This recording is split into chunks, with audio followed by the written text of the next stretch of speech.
On. Hello, everybody. Welcome back to Students for Political Engagement. My name is Sean, and I am joined here today with Matthew, Jacqueline, and Rishi. And today we have an interview with Acting Mayor, Regional and Local Councillor, and longtime Richmond Hill resident Joe DiPaola. Welcome, Mr. DiPaola. Hello. Yes, welcome. So, just to start off on a light note, what is your favorite thing to do in Richmond Hill? Okay, well, that's easy. My favorite thing is my wife and I like to go to Bond Lake. But Bond Lake, I believe, it's a real jewel. It's completely surrounded by forest. There's no houses that back on there, and not everyone in Richmond Hill realizes, but it's completely open to the public, and it's regulated by the TRCA. I'm a board member with the TRCA, and we've got some great plans to improve and enhance the trails through there. I think it's a great place. I highly recommend it for families to go for an outing. And you know, it's one of the few places in the Greater Toronto Area you can actually bring a bathing suit and go swimming. Have you swam there before? Many times, yeah, many times to keep in shape from going back and forth across that lake. Yeah, Bond Lake is really excellent. I've been biking there during the summer. Yeah. So, the second question is, it's about the environment, just like Bond Lake. You plan to bring forth an environmental action plan to combat the climate crisis. So what do you think is unique about your action plan? Okay, well, my 16-point plan, it will actually be a first for any large city in Ontario. And what's different about it is that I'm going to be categorizing all of our natural assets. Same thing we do with our physical assets. We track our buildings, our walkways, our streets, our storm sewers, and we have excellent plan for the long-term viability of those physical assets. But I'm proposing that we also track our natural assets.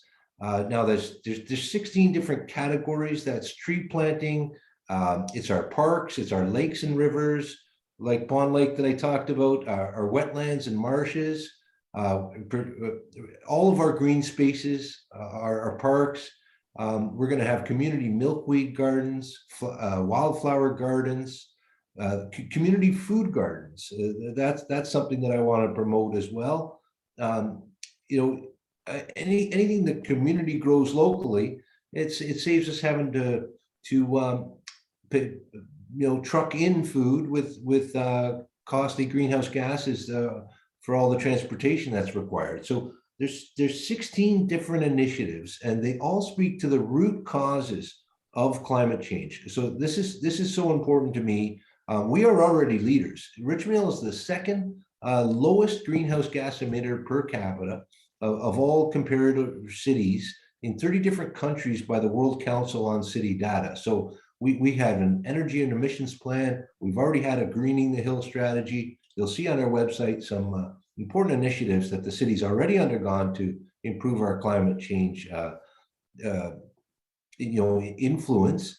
And with my 16-point plan, when we categorize all of these different areas that contribute to climate change and put in aggressive targets to change, we're going to be in an even better position. I'll just take trees, for example, our tree canopy. We're going to measure what it is right now today, and we're going to set aggressive targets for new tree plantings. We're going to meet those targets, exceed those targets, and continue to quantify and measure the amount of tree canopy coverage that Richmond Hill has. And that's just one of the 16 ways we're going to fight climate change. And I want to be world leaders when it comes to these different types of initiatives. That's really interesting, because one thing about community gardens is that I know with my scout group, it was a really small one, and it was mainly for the food bank, but it's nice to see that there may be more of these community gardens, and that can really help to have an impact on emissions in the city. Yes, I believe it will. Sorry, go ahead. In addition, I also, as a person who forages on a fairly regular basis during the summer, I think it's really interesting that you are advocating for these the tree canopy. I think it's really important because over the past couple of years, I've seen I've seen like the effects of climate change upon like our wildlife and how much food, edible food I can find that is native to Ontario. And I think it's really cool, especially milkweed as well as community gardens. Yes, that's an important part of the plan. There's lots more to it. We want to convert from gas to electric vehicles. We want to take the lead with our own fleets over the next 4 to 8 years to convert all our fleets to electric. And then I'm forcing companies like Amazon. Amazon is opening a distribution center in Richmond Hill, and I've forced them to agree to a plan by 2030. All of their vehicles will be electric, and that's a condition of them opening up their plant in Richmond Hill. So we're going to make conditions like that for all businesses that are wanting to locate here. Thank you.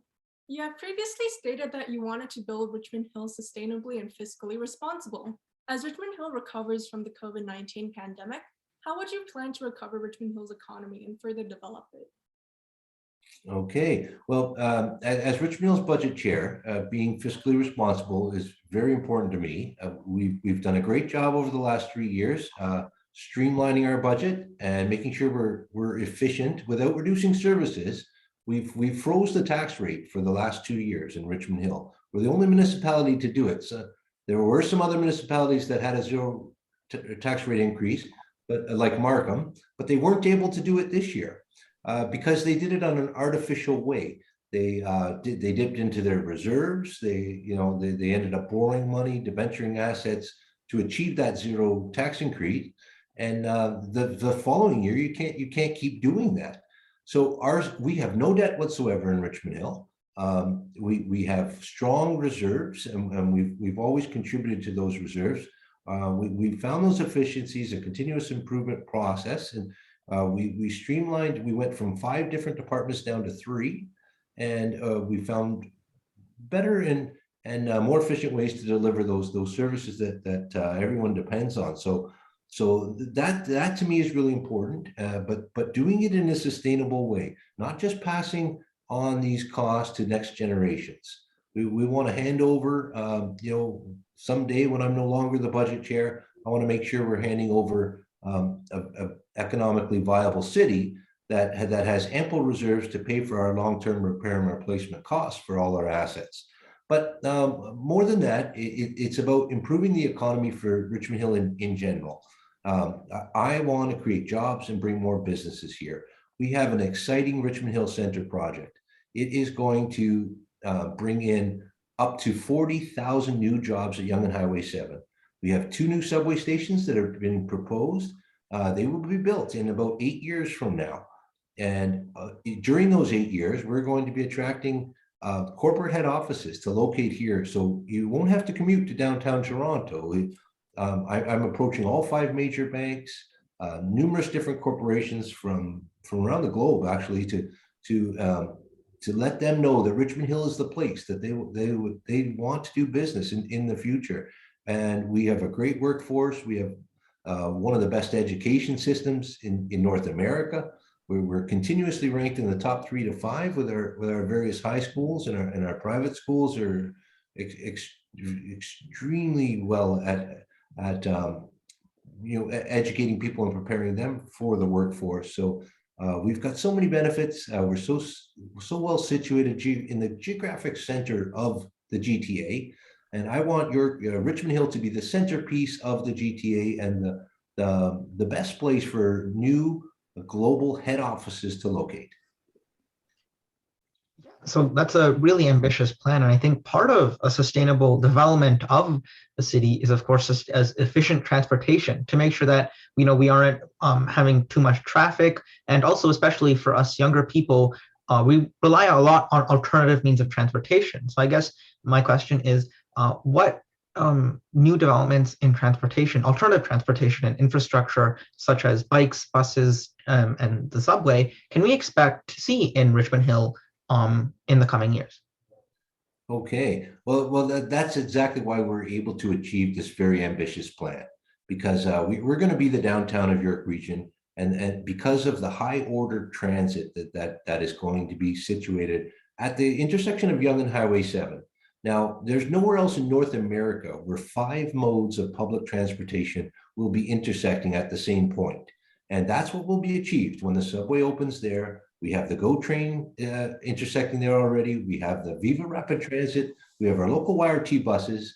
And I'm encouraging the funding for a bus rapid transit dedicated laneway within the 407 corridor that will also link with all of these other modes of public transit, so that we will be so well serviced, you will not need a car if you live in southern Richmond Hill.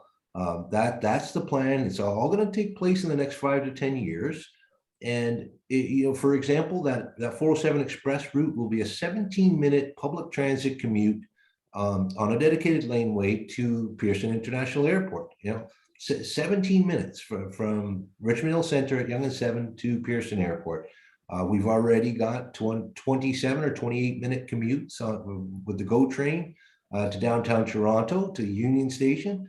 With that subway station, you'll have multiple stops accessible along Yonge Street, but you connect to the Shepherd subway and other areas. But locally, we are building a complete community. So there's going to be those corporate jobs that I mentioned before.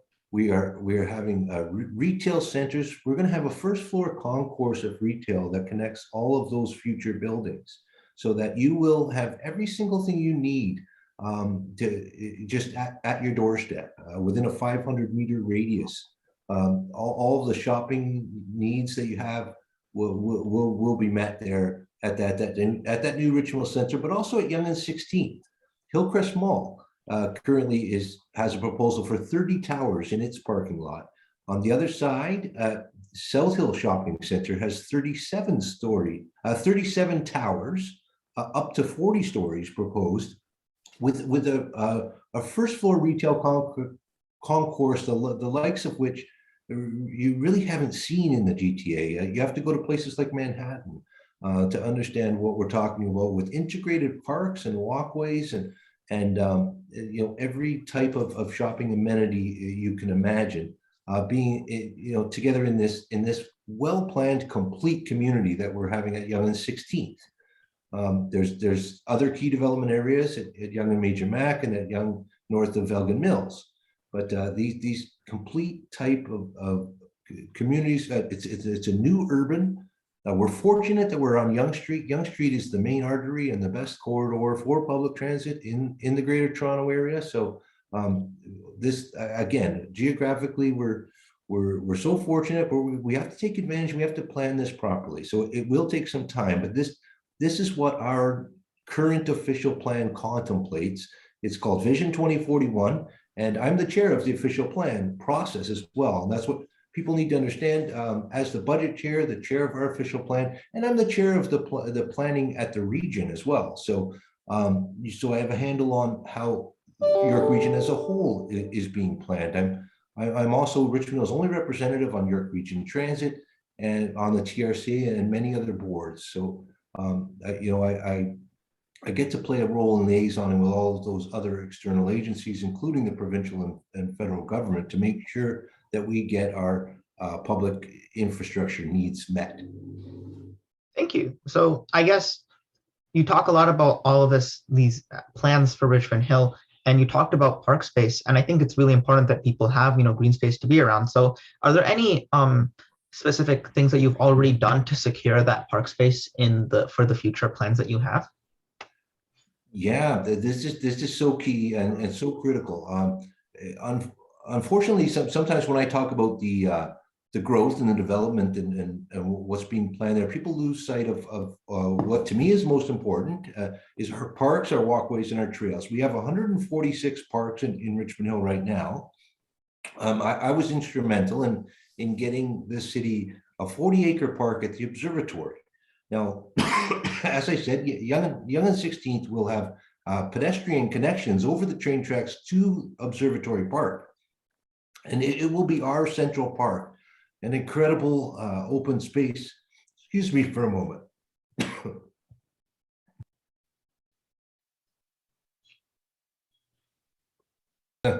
Really sorry about that.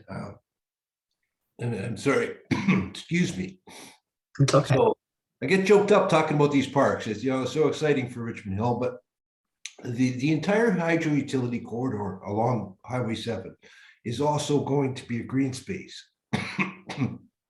So that gives us an additional 90 acres.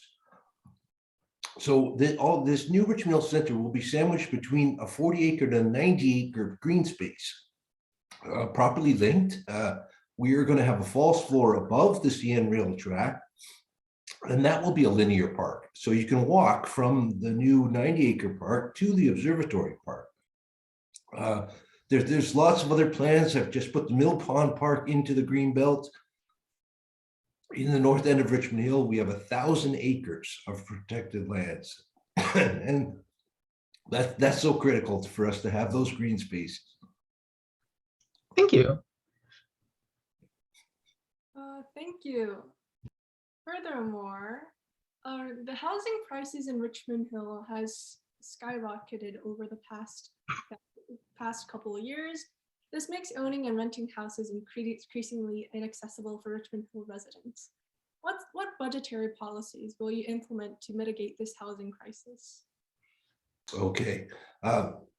Now, at the Region of York, I passed a motion that was approved by Council to declare a housing crisis in York Region. I was very happy that my colleagues agreed to that. And we've also created a 9-mayor task force. So the nine municipalities in York Region, each the 9 mayors are working together to develop a housing affordability strategy. In Richmond Hill, we have our own strategy. We have 41 different policy measures that we're able to implement in our planning process to encourage affordable housing. But those 9 mayors, together with the Ontario big city mayors, we have pressed the issue hard enough with the province that the Premier himself and the Minister of Municipal Affairs has declared a housing summit. That's going to take place on January 18th. So on Tuesday, January 18th, mayors from across Ontario, large city mayors, are going to be meeting with the Premier to discuss a strategy. And what I've indicated is we need a level playing field. We have different global markets that are taking advantage of this political stability and the great real estate situation we have in Canada, and they're buying and selling our homes like commodities. So people aren't actually even living. It happens a lot in Richmond Hill. We're the second least affordable city in Ontario.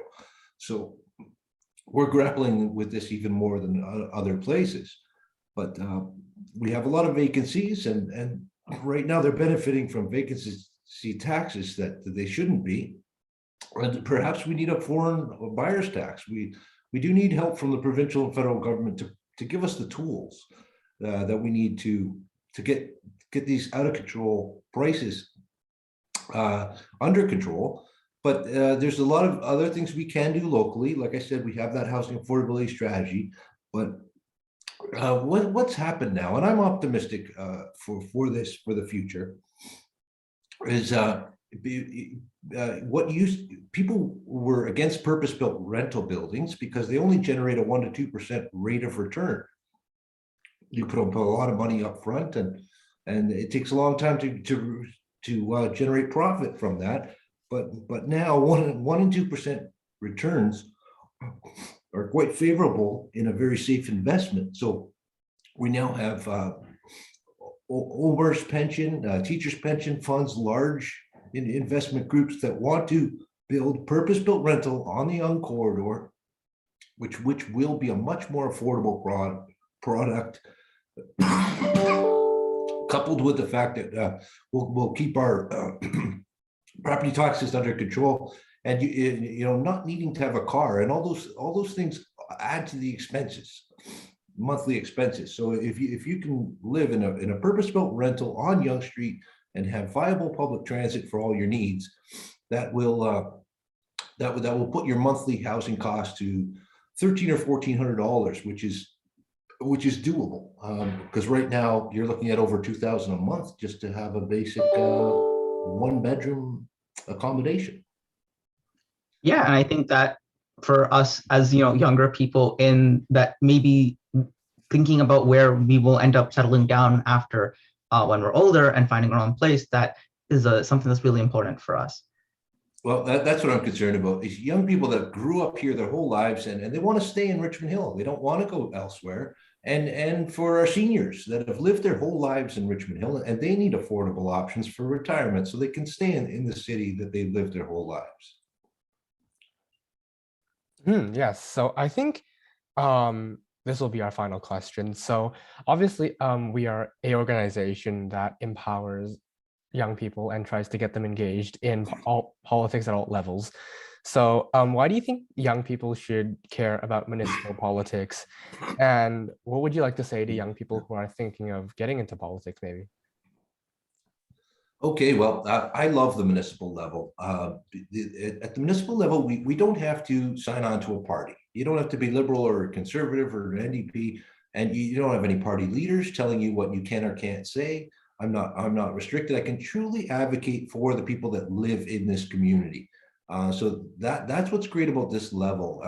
I would encourage everyone who's interested in politics and wants to get involved to start with the municipal level, because you can really impact directly the community.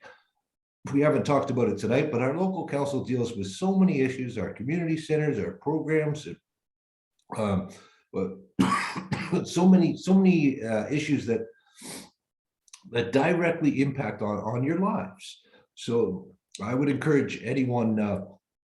I think you need two things. You have to have a good work ethic. You have to work hard. It is hard work, but you've got to like people. And if you have those two things, if you like people and don't mind working hard and longer hours than in some other professions, then I highly recommend it. There's so many ways to get involved other than actually running for council and running for mayor. The local municipal government offers so many different opportunities that you can get involved. You can start on a volunteer basis, and work your way into a paid position. But I really encourage anyone who has the desire to get out there, maybe volunteer with a campaign, volunteer with a councillor in his office, and find out how things work and see what you like about it, or what niche you have, or ways you can contribute, and you'll find a way that you can improve the community you live in. All right, thank you. I think that concludes our time for today. Thank you so much for being here for this interview. And I hope this is informative for everyone that was watching. Yeah, thank you so much. Well, thank you. Thank you guys for what you're doing.